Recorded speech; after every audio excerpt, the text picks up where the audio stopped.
म्हटलंय market Dange sir. त्यामुळं तुम्ही काही विचारू नका. बरेच माझे विद्यार्थी सर्व विद्यार्थी आहेत. मी मारत होतो हे तितकंच खरं आहे. याला अपवाद कोणीच म्हणू शकणार नाही.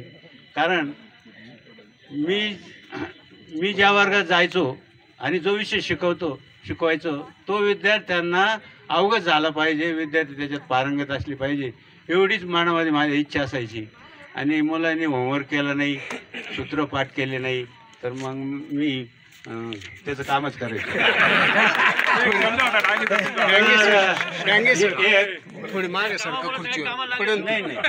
एक 10 वर्षापूर्वी रक्तने सरांच्या मुलाचं लग्न होतं बाबळेश्वरला आणि मी गेलो होतो लग्नाला. तर एक विद्यार्थी आल्यावर माझ्या पाया पडला. म्हणलं अरे कोण आहे तू, कुठून आला? मी सर प्राध्यापक 12 ते. मला तो सुटून 13 वर्ष झाले तर 26 सूत्र अजून पाठवणी तुमची. हा तर मग मी म्हणलं छान आहे पण पाय नको पडू म्हणलं. नाही पायच पडू दे. मग मी चप्पल काढली, पाय पडून दिलं. तर मी तर नोकरी 30 वर्ष केली. नंतर शेवटी जे पालक असायचे ते माझे विद्यार्थी असायचे. एक प्रसंग सांगतो. हासे सर दिवंगत झालेले.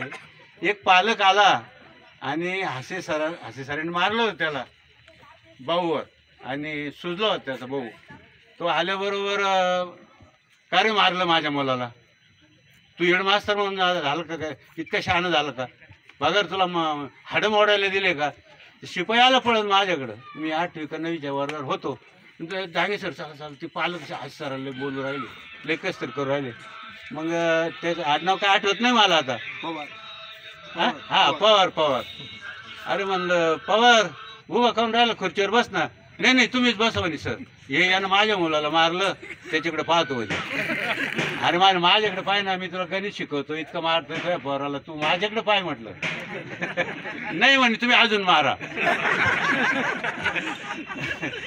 मग असे सर त्याला शांत केलं थोडं. मग तो नाही आता मी चहा सांगतो म्हणलं. आम्ही स्टॉप पालकाचा चहा पित नाही, आम्ही त्यांना चहा पाचतो म्हटलं. ठीक आहे थांबतो इथं. एक